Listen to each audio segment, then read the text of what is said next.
ನಮಸ್ಕಾರ ಗುರು, ನಾನು ನಿಮ್ಮ ಮಿಸ್ಟರ್ ಜೇಜ್. ಇವತ್ತೊಂದು ದಿವಸ ನಾವು ಒನ್ ಡೇ ಟ್ರಿಪ್ ಪ್ಲಾನ್ ಮಾಡಿಕೊಂಡು ಮಂಗಳೂರಿಗೆ ಮತ್ತು ಧರ್ಮಸ್ಥಳ ಕುಕ್ಕೆ ಸುಬ್ರಹ್ಮಣ್ಯ ಹೋಗ್ತಾ ಇದ್ದೀವಿ. ಹೇಗಿರುತ್ತೆ ಜರ್ನಿ ಅನ್ನೋದು ತೋರಿಸ್ತೀವಿ. ಆಲ್ರೆಡಿ ಟ್ರೈನಲ್ಲಿ ಇದ್ದೀವಿ, ನಾವು ಜರ್ನಿ ಮಾಡ್ತಾ ಇದ್ದೀವಿ. ಸೊ ಹೇಗಿರುತ್ತೆ ಮುಂದೆ ನೋಡ್ಕೊಂಡ್ಬರೋಣ ಬನ್ನಿ.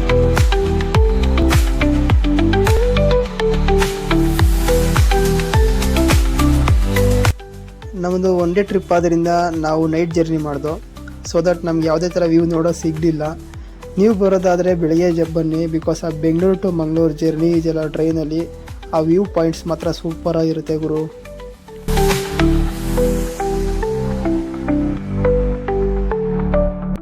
ಸೊ ಗುರು, ಮಂಗಳೂರು ಸೆಂಟ್ರಲ್ ರೈಲ್ವೆ ಸ್ಟೇಷನ್ಗೆ ಬಂದೋ. ಮಾರ್ನಿಂಗ್ 7:30 ಆಗಿತ್ತು. ಇಲ್ಲಿಂದ ಒಂದು ಹತ್ರದಲ್ಲಿರುವಂಥ ಬೀಚ್ ಬಂದು ಬ್ಯಾಂಗ್ರೆ ಬೀಚ್. ಇದು ವಾಕೇಬಲ್ ಡಿಸ್ಟೆನ್ಸು 750 or 850 ಮೀಟರ್ ಆಗುತ್ತೆ. ನಾಷ್ಟ ಮಾಡಿಕೊಂಡು ಆ ಬ್ಯಾಂಗ್ರೆ ಬೀಚ್ ನೋಡೋಣ ಅಂತ ಹೊರಟು.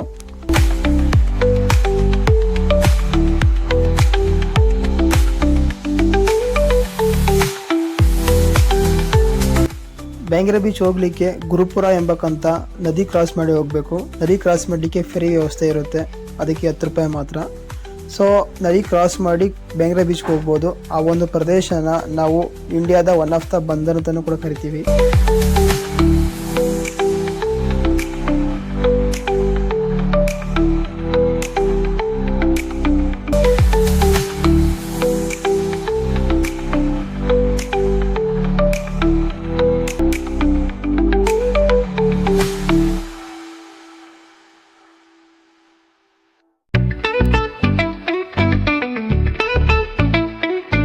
Finally welcome to Bengre beach.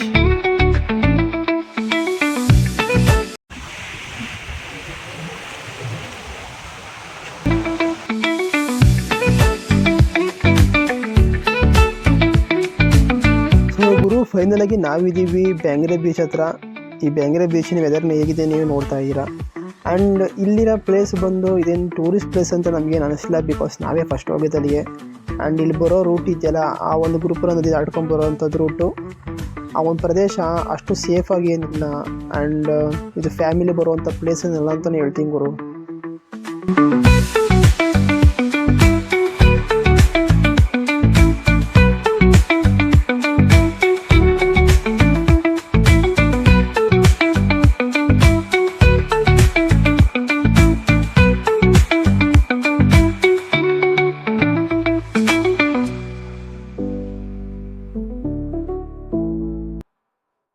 ಬ್ಯಾಂಗ್ರೆ beach ನೋಡಿದ ನಂತರ ಆ ಮಂಗಳೂರು ಸೆಂಟ್ರಲಿಂದಲೇ ಧರ್ಮಸ್ಥಳಕ್ಕೆ KSRTC ಬಸ್ಗಳು ಸಿಗ್ತವೆ.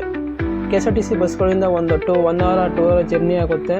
ಅಲ್ಲಿಂದ ನಾವು ಡೈರೆಕ್ಟ್ ಹೋಗಿದ್ದು ಧರ್ಮಸ್ಥಳಕ್ಕೆ.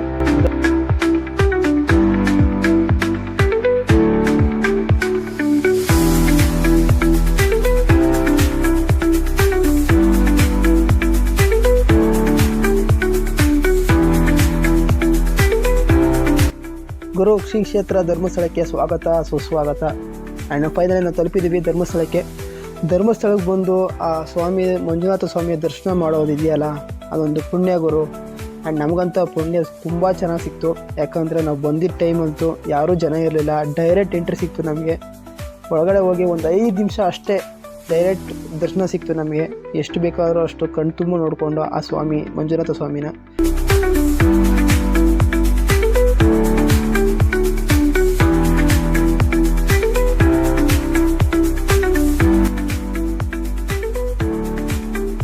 ಗುರು, ಧರ್ಮಸ್ಥಳಕ್ಕೆ ಹೋದ್ಮೇಲೆ ಪ್ರಸಾದ ರೂಪದಲ್ಲಿ ಕೊಡುವಂಥ ಊಟನ ಯಾವುದೇ ಕಾರಣಕ್ಕೂ ಮಿಸ್ ಮಾಡಲೇಬೇಡಿ.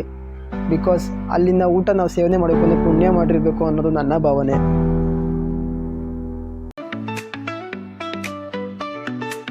ಧರ್ಮಸ್ಥಳದಲ್ಲಿ ವಿಶ್ರಾಂತಿ ಪಡೆಯೋದಕ್ಕೆ ತುಂಬ ಒಳ್ಳೆ ಪ್ಲೇಸ್ಗಳಿವೆ. ಆ್ಯಂಡ್ ಧರ್ಮಸ್ಥಳ ದೇವಸ್ಥಾನ ಪಕ್ಕದಲ್ಲೇ ಒಂದು ಪಾರ್ಕ್ ಇದೆ. ಪಾರ್ಕಲ್ಲಿ ಫಿಶ್ ಮ್ಯೂಸಿಯಂ ಮಾಡಿದರೆ ತುಂಬ ಚೆನ್ನಾಗಿದೆ, ಒಂದ್ಸಲ ವಿಸಿಟ್ ಮಾಡಿ.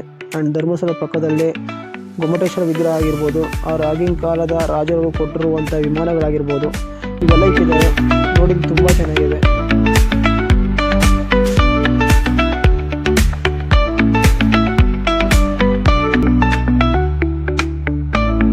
ಸೊ ಧರ್ಮಸ್ಥಳದಲ್ಲಿ ಶ್ರೀ ಮಂಜುನಾಥ ಸ್ವಾಮಿ ದರ್ಶನ ಮುಗಿಸಿ ನೆಕ್ಸ್ಟ್ ನಾವು ಹೊರಟಿದ್ದು ಶ್ರೀ ಕುಕ್ಕೆ ಸುಬ್ರಹ್ಮಣ್ಯಕ್ಕೆ.